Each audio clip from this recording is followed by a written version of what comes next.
Please stand.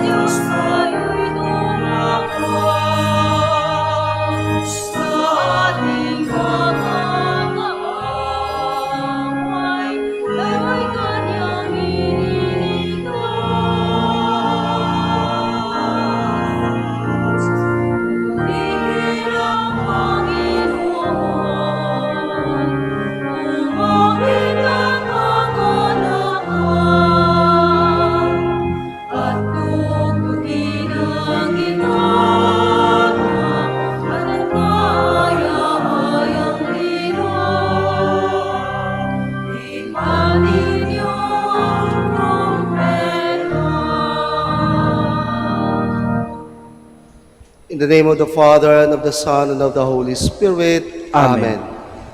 The grace of our Lord Jesus Christ, and the love of God, and the communion of the Holy Spirit be with you all. And with your spirit. Good morning. Good morning po, Father.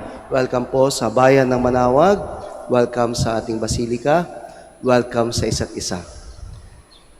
We are now on the 15th Sunday in Ordinary Time. Brothers and sisters, let us acknowledge our sins and so prepare ourselves to celebrate the sacred mysteries. You are sent to heal the contrite of heart. Lord, have mercy. Lord, have mercy. You came to call sinners. Christ, have mercy. Christ, have mercy. You are seated at the right hand of the Father to intercede for us. Lord, have mercy. Lord, have mercy.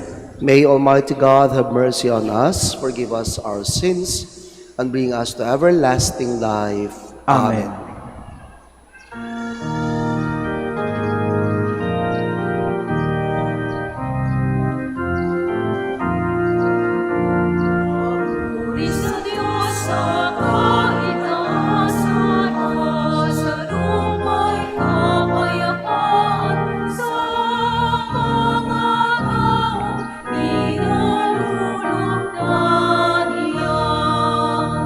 Pinupuri ka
us pray.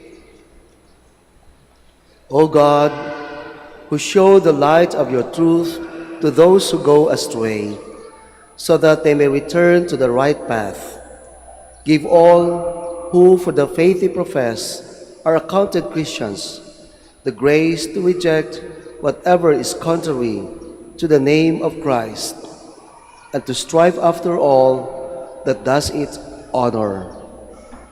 Through our Lord Jesus Christ, your Son, who lives and reigns with you in the unity of the Holy Spirit, God, forever and ever. Amen. Please be seated. The commandments of the Lord are near to us, written in our hearts. We need only to carry them out in daily events of life. A reading from the book of Deuteronomy. Moses said to the people, "If only you would heed the voice of the Lord your God, and keep his commandments and statutes that are written in this book of the law, when you turn to the Lord your God with all your heart and all your soul.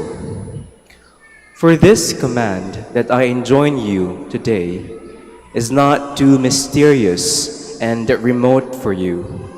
It is not up in the sky that you should say, 'Who will go up in the sky to get it for us and tell us of it, that we may carry it out?' Nor is it across the sea that you should say, 'Who will cross the sea to get it for us and tell us of it, that we may carry it out?' No, it is something very near to you, already in your mouths and in your hearts. You have only to carry it out." The word of the Lord. Thanks be to God.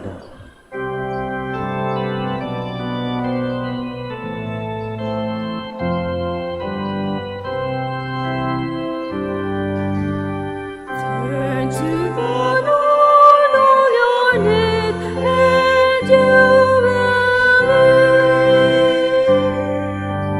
Turn to the Lord all your need, and you will live. I pray to you, O Lord, for the time of your favor, O God. In your great kindness, answer me with your constant help. Answer me, O Lord, for bounteous is your kindness. In your great mercy, turn toward me.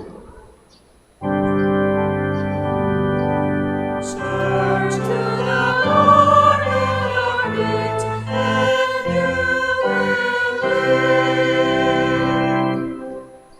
I am afflicted and in pain. Let your saving help, O God, protect me. I will praise the name of God in song, and I will glorify him with thanksgiving.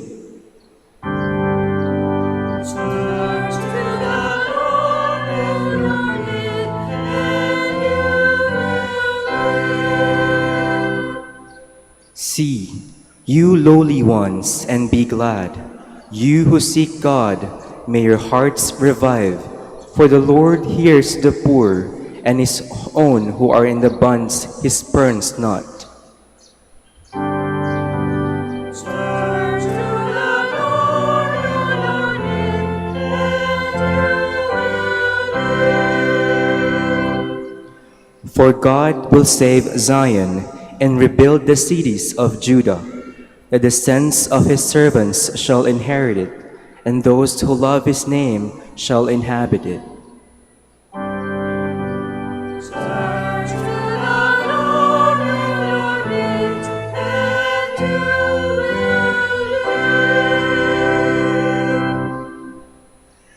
Christ Jesus is the image both of the invisible God and the lowly person. By becoming man, he has taken the face of every human being. A reading from the letter of St. Paul to the Colossians. Christ Jesus is the image of the invisible God, the firstborn of all creation. For in him were created all things in heaven and on earth, the visible and the invisible, whether thrones or dominions, or principalities or powers. All things were created through him and for him. He is before all things, and in him all things hold together. He is the head of the body, the church. He is the beginning, the firstborn from the dead, that in all things he himself might be preeminent. For in him all the fullness was pleased to dwell, and through him to reconcile all things for him, making peace by the blood of his cross, through him, whether those on earth or those in heaven. The word of the Lord. Thanks be to God. Please stand.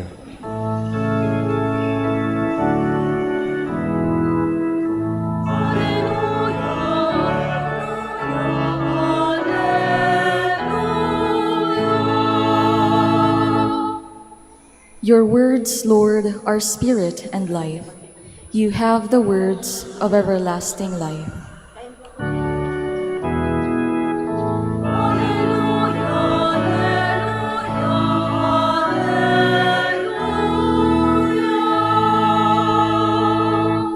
The Lord be with you. And with your spirit. A reading from the Holy Gospel according to Luke. Glory to you, O Lord.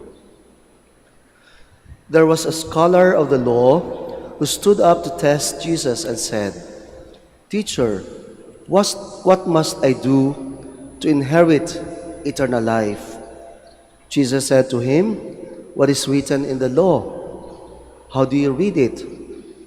He said in reply, "You shall love the Lord your God with all your heart, with all your being, with all your strength, and with all your mind, and your neighbor as yourself." He replied to him, "You have answered correctly. Do this, and you will live." But because he wished to justify himself, he said to Jesus, "And who is my neighbor?" Jesus replied, "A man fell victim to robbers as he went down from Jerusalem to Jericho. They stripped and beat him and went off, leaving him half dead. A priest happened to be going down that road, but when he saw him, he passed by on the opposite side. Likewise, a Levite came to the place, and when he saw him, he passed by on the opposite side. But a Samaritan traveler who came upon him was moved with compassion at the sight. He approached the victim, poured oil and wine over his wounds, and bandaged them. Then he lifted him up on his own animal, took him to an inn, and cared for him. The next day he took out 2 silver coins and gave them to the innkeeper with the instruction, "Take care of him. If you spend more than what I have given you, I shall repay you on my way back." Which of these 3, in your opinion, was neighbor to the robber's victim? He answered, "The one who treated him with mercy." Jesus said to him, "Go and do likewise." Brothers and sisters, the Gospel of the Lord. Praise to you, Lord Jesus Christ. Please be seated. Sa simula ng aking homily, pwede bang gumawa muna ako ng maikling survey? Taas lang ang kamay. Sino sa inyo dito ang gustong pumunta ng langit? Taas ang kamay. Bawal ang nagtaas ko, konti lang. Salamat po. Yung hindi nagtaas ng kamay, pupunta ng impyerno. Paano makapunta ng langit? Actually, yan yung tanong ng scholar of the law dito sa ating ebanghelyo in a different form, still the same sense. Ang tanong niya, Teacher, what must I do to inherit eternal life? Eternal life, heaven. Ganun din gusto natin. What must I do? At napakaganda ng kanyang sinabi nung tinanong ng Panginoon, what is written in the law? Simple lang. Alam ng bawat Hudyo ito.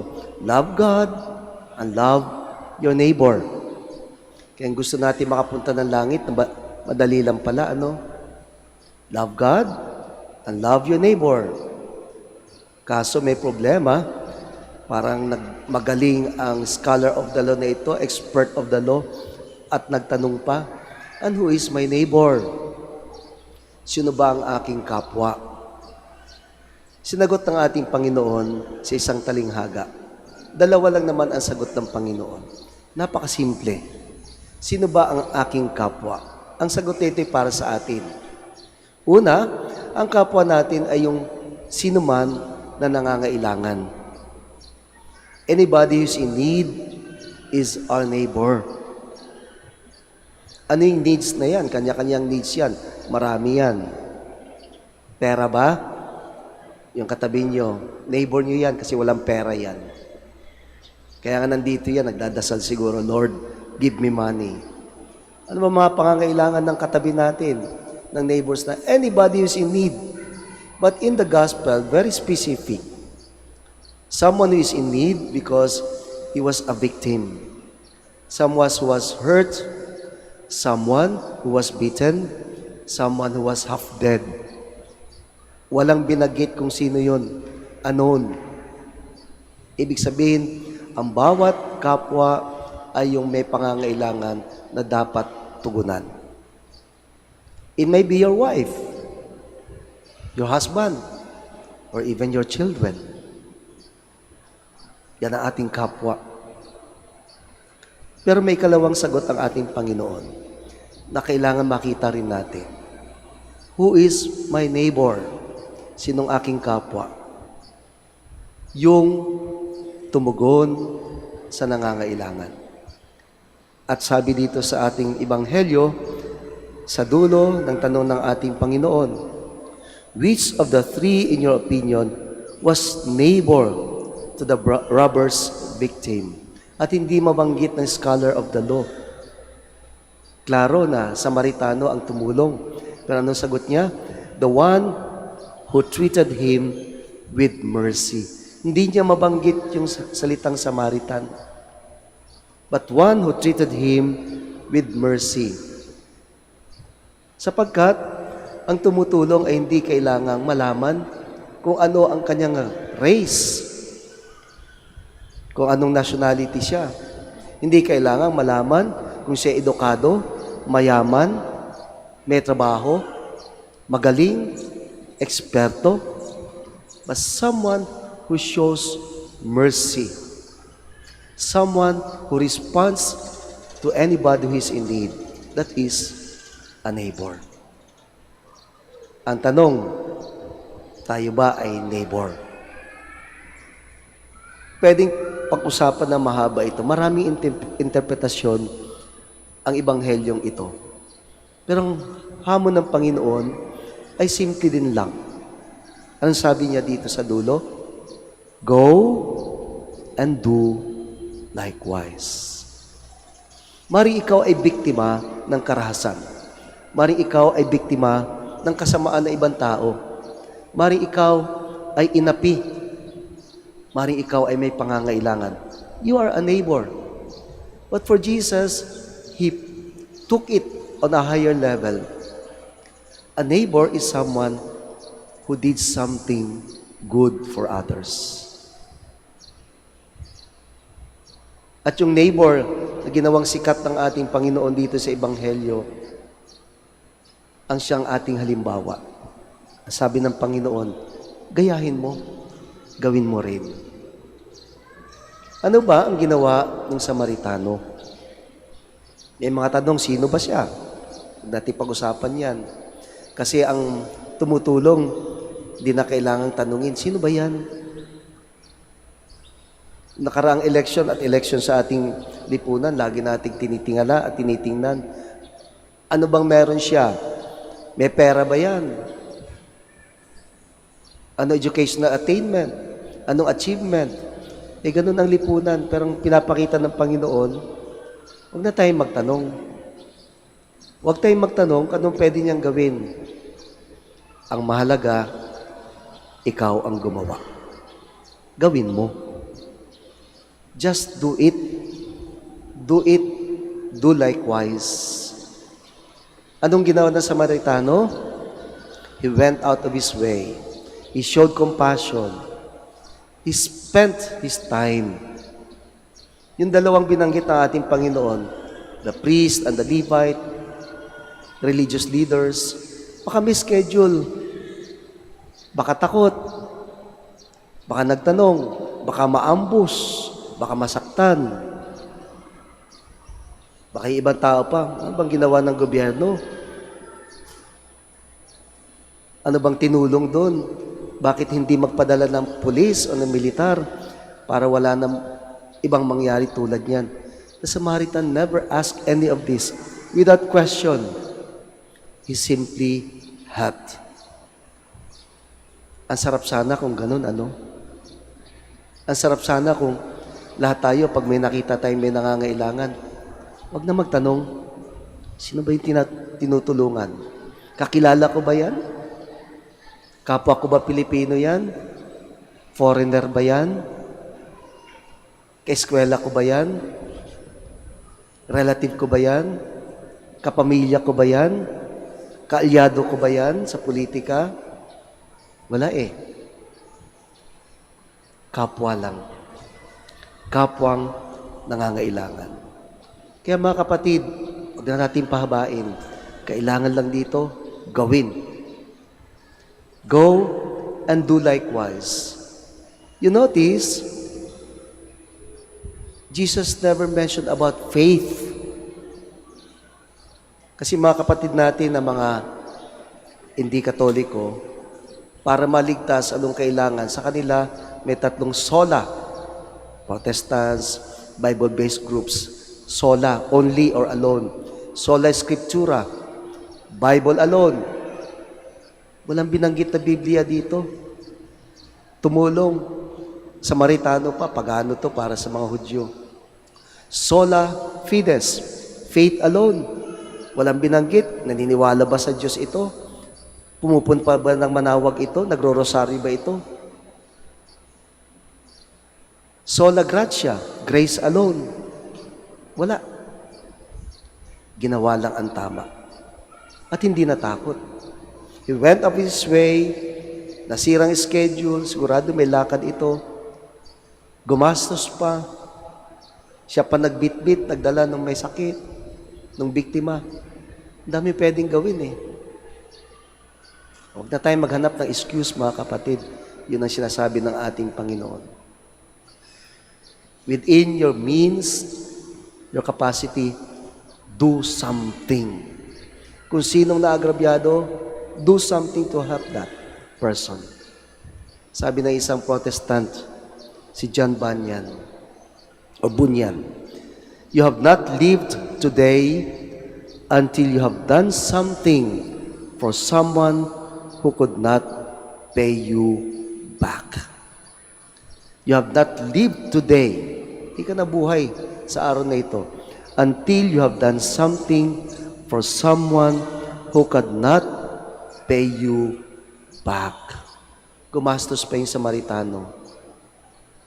Wala siyang inaasahan. Makukuha ba ako dito pag tumulong ako? Iboboto ba ako? Yayaman ba ako? Wala eh. Just be a neighbor. At maganda ang sabi ng ating Panginoon, go and do likewise, be a neighbor, because according to the law, love God and your neighbor.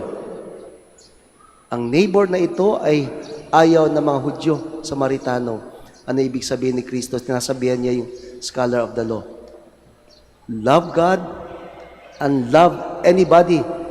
Huwag kang mamili.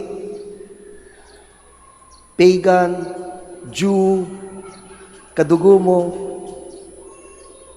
faceless. Love is faceless. Love is loveless. Hamon po sa atin. Tumingin kayo sa katabi nyo. Kilala nyo ba yan? Kung hindi nyo kilala, yan ang dapat tulungan. Go and do likewise. The Lord is the Good Samaritan, and He wants us to be like Him. And He wants us to be a neighbor. Not one who is in need, but one who is compassionate and who does something good for those who are in need. Alam niyo mga kapatid ko, ang Pilipino ay gumawa nito. Siguro, wala nang injustice. Siguro, wala nang mahirap. Siguro, lahat masaya. At pag lahat masaya, isn't it, that's already heaven.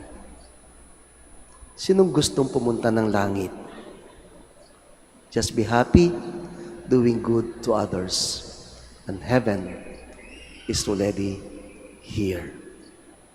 And heaven is with you. Sana. Please stand. We now profess our faith, so we all say, I believe in one God, the Father Almighty, maker of heaven and earth, of all things visible and invisible. I believe in one Lord Jesus Christ, the only begotten Son of God, born of the Father before all ages, God from God, light from light, true God from true God, begotten, not made, consubstantial with the Father. Through Him all things were made. For us men and for our salvation, He came down from heaven, and by the Holy Spirit was incarnate of the Virgin Mary, and became man. For our sake He was crucified under Pontius Pilate. He suffered death and was buried, and rose again on the third day in accordance with the Scriptures. He ascended into heaven and is seated at the right hand of the Father. He will come again in glory to judge the living and the dead, and His kingdom will have no end. I believe in the Holy Spirit, the Lord, the giver of life, who proceeds from the Father and the Son, who with the Father and the Son is adored and glorified, who was spoken through the prophets. I believe in one holy, Catholic, and Apostolic Church. I confess one baptism for the forgiveness of sins, and I look forward to the resurrection of the dead and the life of the world to come. Amen. We pray to you, Father, that we may learn to imitate your unconditional love as depicted in the parable of the Good Samaritan. With sincerity we pray, Lord, teach us to love like you. Lord, teach us to love like you. May the ministers of the Church, Pope Leo, bishops, priests, and deacons not only speak about love, but be compassionate and loving, so that after preaching to others, they too may experience the gift of redemption. We pray. Lord, teach us to love like you. May government officials not only focus on administering the basic services of government to the community, but also design and implement programs that would improve the living conditions of all citizens. We pray. Lord, teach us to love like you. May those whose profession is to help the sick and the needy, doctors, nurses, social workers, be strongly motivated by gentleness and love for those whom they render service. We pray. Lord, teach us to love like you. May those who lie wounded on the road, street children, victims of sexual abuse, the old and the lonely, find good Samaritans who will assist them and restore their health and confidence in you, O Lord, and in themselves. We pray. Lord, teach us to love like you. May all the faithful departed enter into your eternal love. We pray. Lord, teach us to love like you. Let us pray for the urgent concerns of our community, for the intentions of this Mass, and for our personal intentions.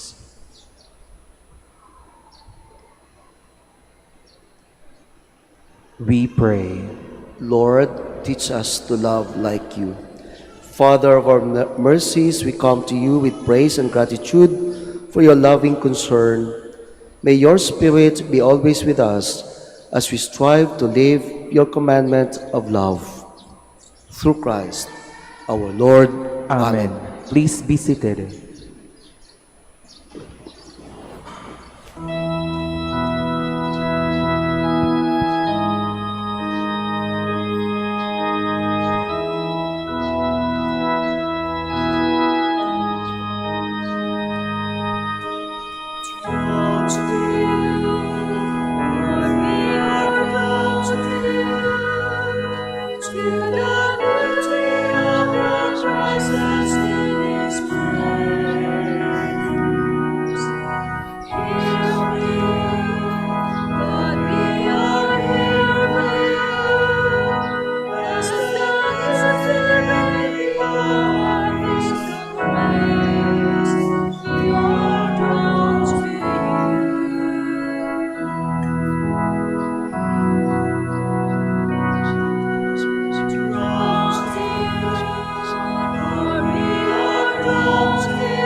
Please stand. Pray, brothers and sisters, that my sacrifice and yours may be acceptable to God, the Almighty Father. May the Lord accept the sacrifice at your hands for the praise and glory of his name, for our good and the good of all his holy church. Look upon the offerings of the church, O Lord, as she makes her prayer to you, and grant that, when consumed by those who believe, they may bring ever greater holiness. Through Christ, our Lord. Amen. The Lord be with you. And with your spirit, Lift up your hearts. we lift them up to the Lord. Let us give thanks to the Lord our God. It is right and just. It is truly right and just, our duty and our salvation, always and everywhere to give you thanks, Lord, Holy Father, Almighty and eternal God. For you so loved the world that in your mercy you sent us the Redeemer, to live like us in all things but sin, so that you might love in us what you loved in your Son, by whose obedience we have been restored to those gifts of yours that by sinning we had lost in disobedience. And so, Lord, with all the angels and saints, we too give you thanks, as in exaltation we acclaim.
Please kneel. You are indeed holy, O Lord, the fount of all holiness. Make holy, therefore, these gifts, we pray, by sending down your Spirit upon them like the dewfall, so that they may become for us the body and blood of our Lord Jesus Christ. At the time he was betrayed and entered willingly into his passion, he took bread and giving thanks broke it and gave it to his disciples, saying, "Take this, all of you, and eat of it, for this is my body, which will be given up for you."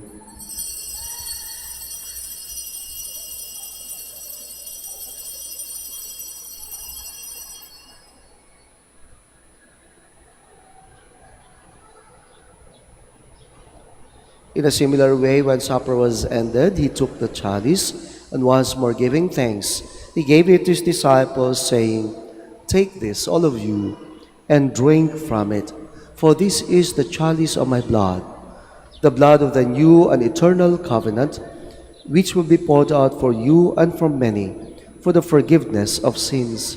Do this in memory of me."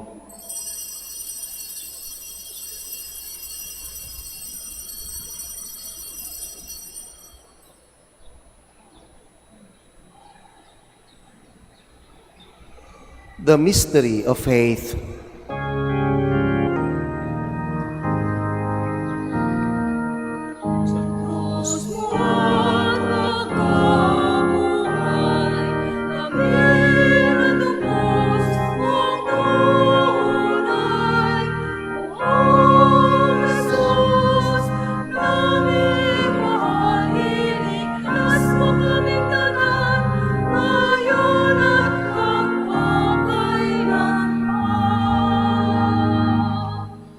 Therefore, as we celebrate the memorial of his death and resurrection, we offer you, Lord, the bread of life and the chalice of salvation, giving thanks that you have held us worthy to be in your presence and minister to you.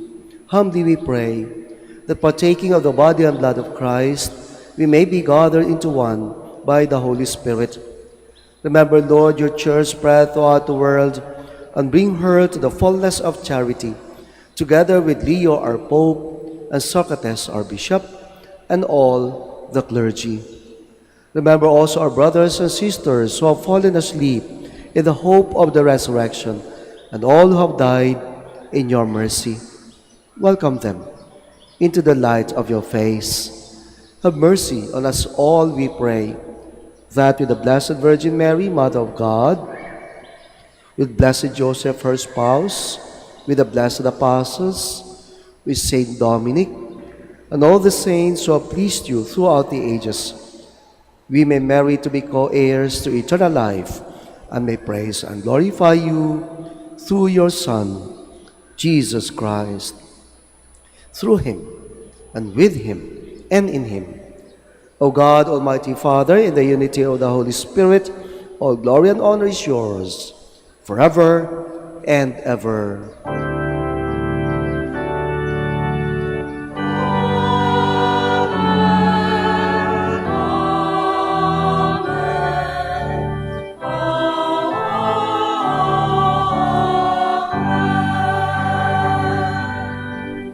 By the Please Savior's stand. command and formed by divine teaching, we dare to say,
Deliver us, Lord, we pray, from every evil. Graciously grant peace in our days, that by the help of your mercy we may be always free from sin and safe from all distress, as we await a blessed hope and the coming of our Savior, Jesus Christ. Sapagkat sa'yo ang kaharian, kapangyarihan at kapurihan, ngayon at magpakailanman. Ngayon at magpakailanman.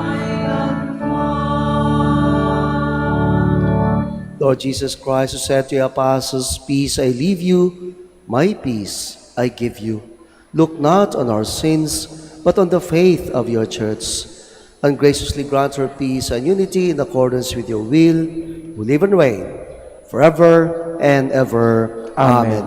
The peace of the Lord be with you always. And with your spirit. Mahal tayo ng Diyos at sapat na yan para tayo ay ngumiti sa ating katabi. So bilang tanda ng kapayapaan, pakitaan po natin ng ngiting mula sa Diyos ang ating katabi. Yung mga mag-asawa magkatabi dyan, wag lang po ngiti. Halikan niyo po. Ganyan po. Siguraduhin niyo lang na yung katabi niyo ay asawa niyo. Let's give each other the sign of peace. Peace be with you. Peace be with you.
Please kneel.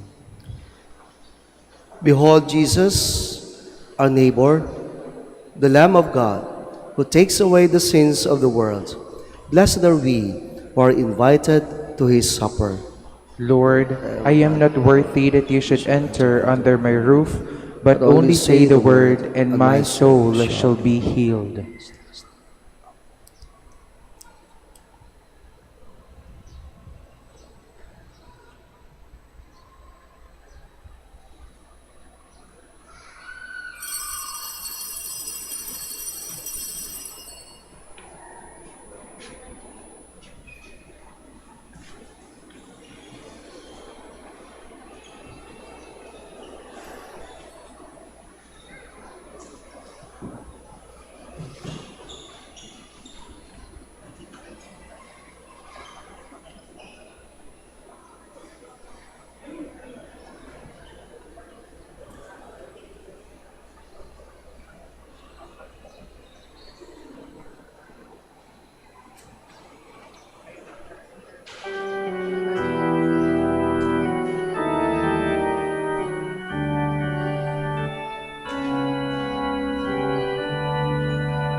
Please stand. Let us pray. Having consumed these gifts, we pray, O Lord, that by our participation in this mystery, its saving effects upon us may grow. Through Christ, our Lord. Amen. Please kneel. We shall now pray together the prayer for the celebration of the centennial coronation of Our Lady of the Rosary of Manaoag. Almighty and loving God, We offer you our praise and gratitude as we celebrate the centennial anniversary of the canonical coronation of Our Lady of the Rosary of Manaoag. A century ago, she was canonically crowned in recognition of her unwavering maternal care and intercession, reminding us of her steadfast love and protection for all whom she calls and for all who call upon her. We honor Our Lady, Inan Maria, our Mother crowned in glory, who always leads us closer to you. Her unwavering faith encourages us to trust in your divine providence, and her profound humility calls us to walk the path of holiness in the footsteps of your only begotten Son and her beloved Son, Jesus, our Savior. On this sacred occasion, we pray for the grace to embrace her virtues, to find her guidance as a beacon of light in moments of trial, and to strengthen our devotion to her by nurturing profound hope as we journey together in faith. May this celebration deepen our bond as a people whom you have called in this blessed place of Manaoag, and renew our commitment to serve you and our neighbors with love and compassion. Through the intercession of Our Lady of the Rosary of Manaoag, the beloved protectress and patroness of the province of Pangasinan, may our lives be filled with your blessings, and may always glorify you in our words and actions. We ask this in the name of your Son, Jesus Christ, who lives and reigns with you in the Holy Spirit, God, forever and ever. Amen. Our Lady of the Rosary of Manaoag, pray for us. Please stand. maraming salamat po sa inyong pagdalaw sa Manaoag, sa inyong pakikisa sa misa dito sa Basilica. Ingat sa pag-uwi. Enjoy the rest of the day. Sa mga drivers po, huwag po kayong kaskasero, huwag kayong sumali dun sa mga tinatawag nating kamote driver. Maraming nag-iingat para tayo lahat makarating ng bahay, masaya at buhay. The Lord be with you. And with your spirit. May Almighty God bless you, the Father, and the Son, and the Holy Spirit. Amen. Our celebration is ended.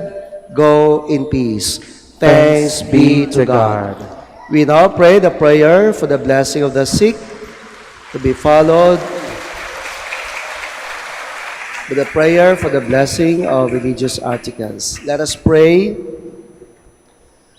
Lord and Father, Almighty and eternal God, by your blessing you give us strength and support in our frailty. Turn with kindness toward our sick brothers and sisters. Free them from all illness and restore them to health through the intercession of Our Lady of the Rosary of Manaoag, so that in the sure knowledge of your goodness they will gratefully bless your holy name. In the name of the Father, and of the Son, and of the Holy Spirit. Amen. Blessed be your name, O Lord. You are the fount and source of every blessing, and you look with delight upon the devout practices of the faithful. Draw near, we pray, to these your servants, and as they use the symbols of their faith and devotion, these rosaries, images, candles, oils, and other religious articles, grant that they may also strive to be transformed into the likeness of Christ, your Son. In the name of the Father, and of the Son, and of the Holy Spirit. Amen. Amen. Our Lady of the Rosary of Manaoag, Pray for us.